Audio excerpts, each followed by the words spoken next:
007 fans have been stirred and not shaken because the BFI, the British Film Institute, have slapped a trigger warning on some of the classic films.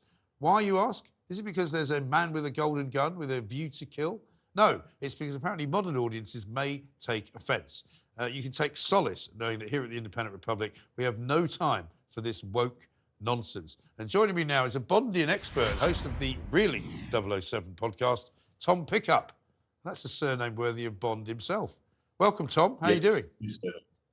I'm great, thank you. Great to join you, Mike. It sounds actually like one of those Bond girl names, doesn't it? Not Tom Pickup, but, you know, Sally Pickup or something like that. Are you sure you didn't just make that name up?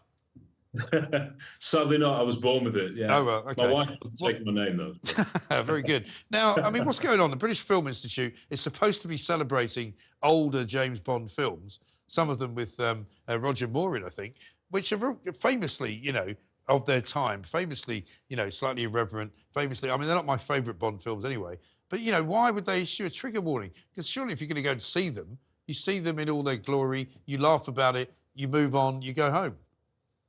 Yeah, and the thing is, because if you go to the BFI to watch them, you've probably already seen them, haven't you? It's well, not you'd hope for so.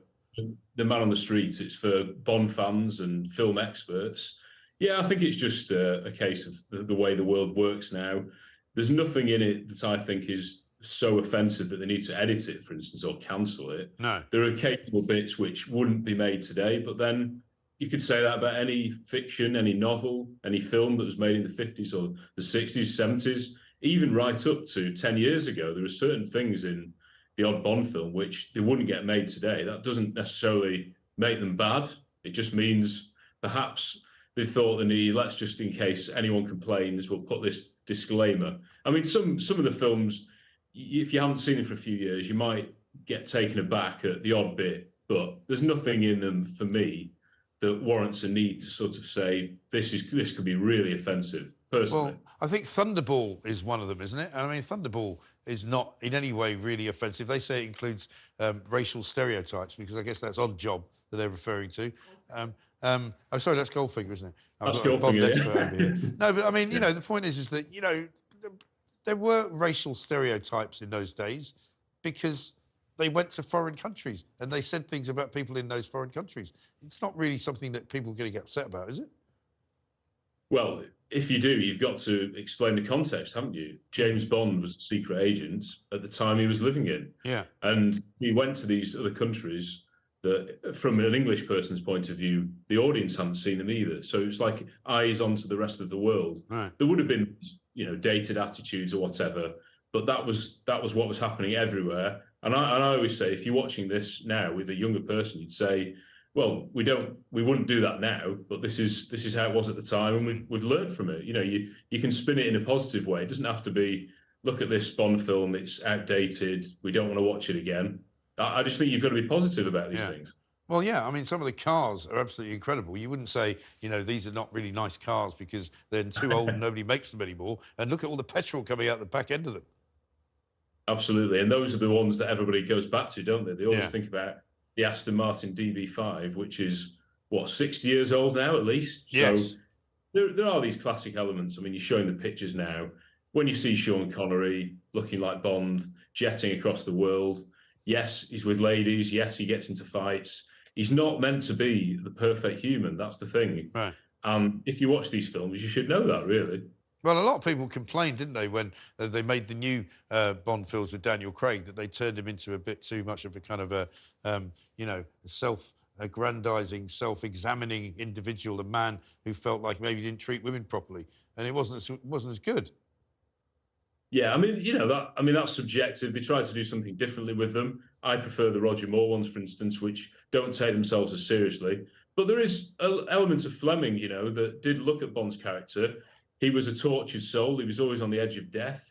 And you think about the job he's in, it's quite a scary job. And he comes into encounters with these scary villains and things like this.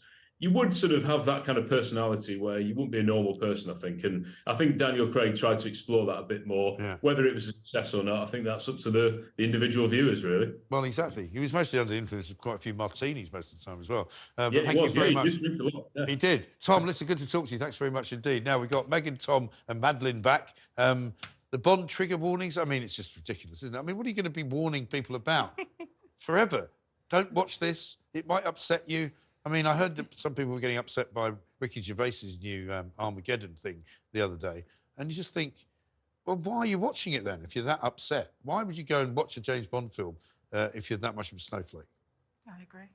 Hmm? I agree. Well, I felt quite triggered by No Time to Die. In fact, I've been on Tom's podcast. Have you? And we just complained about No Time to Die. Because of the way it ends? Yeah, we went on for like 2 hours. I know a lot of people that are upset about that. With Tom's brother, Matt. And, we all hated it. And to be honest, as a long-time Bond fan, I felt pretty triggered about the fact that they decided to give him a completely different ending to all other Bonds. Yes. I don't want to give too much away. Spoiler warning, they kill him. Yeah. The fact that they were willing Well, to you do... say that, but you see, I've seen too many things like Dallas and other shows. Yeah. I was actually at the end of it going, hang on, Yeah. have they left enough room for him not to have died? I don't know. Because they might have done. It was pretty clear. You're right, though. That's a good point. Like, who shot James Bond? I mean, he could sort of, crawl through whatever it was that the tunnel that you didn't see. That's the least of that film's sins. You know, there's scenes where he has like this child that he's child-minding. It's all a bit kindergarten cop. Right. And, he's sort of feeding the kid its breakfast. This to me is the anathema of Bond. Right. I'm not so pathetic that I needed a trigger warning being like, no. We're really sorry, but the character that you've known and loved for 60 years, we're going to kill him metaphorically and then literally. But are they going to bring back 007 as a woman, though? Isn't that what they're going to do? Well, they actually did have a female 007 in No Time to Die. That's what I mean, yeah. And I actually thought that was one of the better bits of the film because it was a great clever. character. Yeah. It was actually a good character, I thought. And the point is that that's the designation that was given. And then by the end of the film, she's developed respect for Bond and she decides that he ought to be 007 again. Right. So she's not the new Bond, she was the new 007. Yeah. So that was actually, I thought that was one of the better bits of No Time to Die. Yes, but they are going to make another film, aren't they? Yeah, and they will cast a new Bond, and I'll be interested to see if they go back to the old self-contained plot, which I think served the series very, very well. There's a reason that with Daniel Craig, in my opinion, Casino Royale was a truly great film. Yeah. But then the problem was that in every film that followed, they're still trying to deal with the loose ends of the last film. And so nothing quite works from a narrative perspective. So I'll be interested to see if they go back to the winning formula of just having a plot that ends. Or maybe just basing it on one of Ian Fleming's books. As opposed to just making up another story. Well, they've run out of the Ian Fleming books now, so they have to make it up. Although, of course, there are new Bond books being written by modern authors.